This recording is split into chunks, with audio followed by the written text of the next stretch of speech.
Assalamualaikum warahmatullahi wabarakatuh. Di sini kami akan mempresentasikan hasil makalah kami yang berjudul Berbagai Pendekatan dalam Pembelajaran dengan mata kuliah Strategi Pembelajaran PAI dengan dosen pembimbing Ibu Indah Herningrum MPD dan dengan saya sendiri Helisa Sopian. Materi yang akan kami bahas pada kesempatan kali ini, yang pertama adalah pentingnya pendekatan dalam pembelajaran. Kedua, jenis-jenis pendekatan dalam pembelajaran. Ketiga, tipe-tipe pendekatan. Keempat, implikasi pendekatan dalam pembelajaran, praksis pembelajaran. Dan yang kelima, relevansi metode dengan bahan pelajaran. Di sini saya akan membahas tentang pentingnya pendekatan dalam pembelajaran. Dari segi kepentingan individual, pendidikan di samping harus memperhatikan perbedaan bakat, kemampuan, kecenderungan, dan lain yang dimiliki anak didik. Juga harus dapat membantu individu dalam mengekspresikan dan mengaktualisasikan diri sehingga menolong di kemudian hari.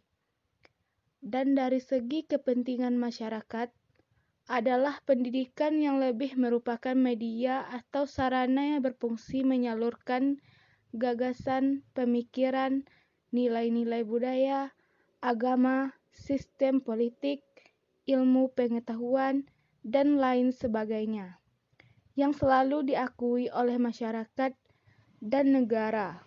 Dengan demikian, kepentingan masyarakat dan negara sangat menentukan dalam mengarahkan kegiatan pendidikan.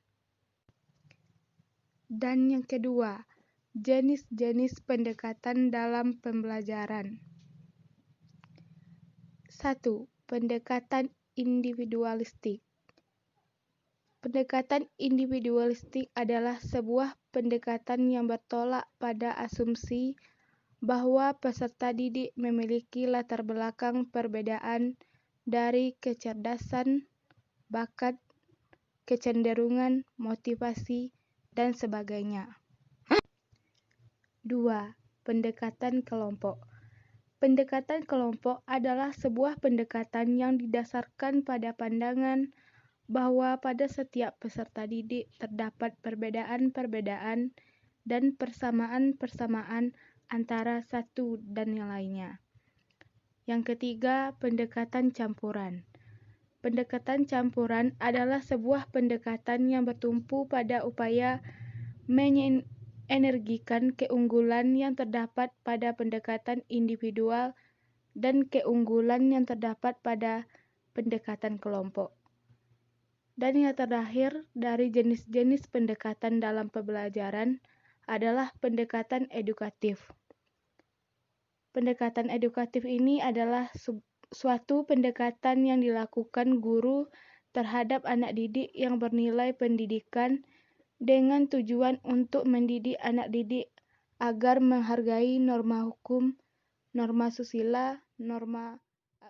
Selanjutnya yaitu tentang pendekatan berdasarkan kurikulum atau garis-garis besar program pengajaran GBPP Pendidikan Agama Islam SLTP tahun 1994. Yang pertama yaitu ada pendekatan pengalaman, kedua pendekatan pembiasaan, tiga pendekatan emosional, empat pendekatan rasional, 5 pendekatan fungsional, 6 pendekatan keagamaan.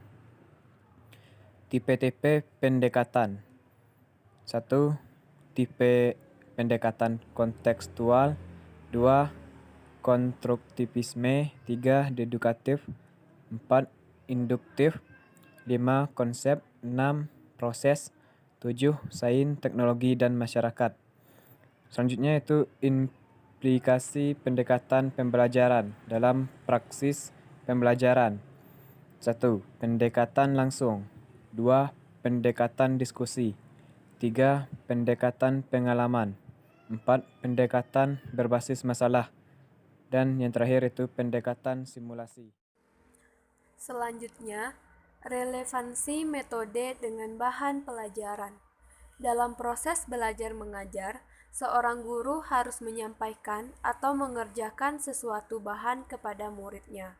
Bahan atau subject matter itu biasanya meliputi pengetahuan, keterampilan sikap, dan norma atau nilai-nilai yang diharapkan dimiliki dan diamalkan. Oleh karena itu, bahan yang akan dipelajari mempunyai sifat yang berbeda satu dengan yang lainnya.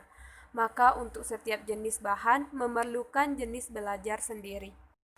Jadi kesimpulannya, pendekatan pembelajaran dapat berarti titik tolak atau sudut pandang terhadap proses pembelajaran, atau merupakan gambaran pola umum perbuatan guru dan peserta didik di dalam perwujudan kegiatan pembelajaran yang berusaha meningkatkan kemampuan-kemampuan kognitif, efektif, dan psikomotorik siswa dalam mengelola pesan sehingga tercapai sasaran belajar.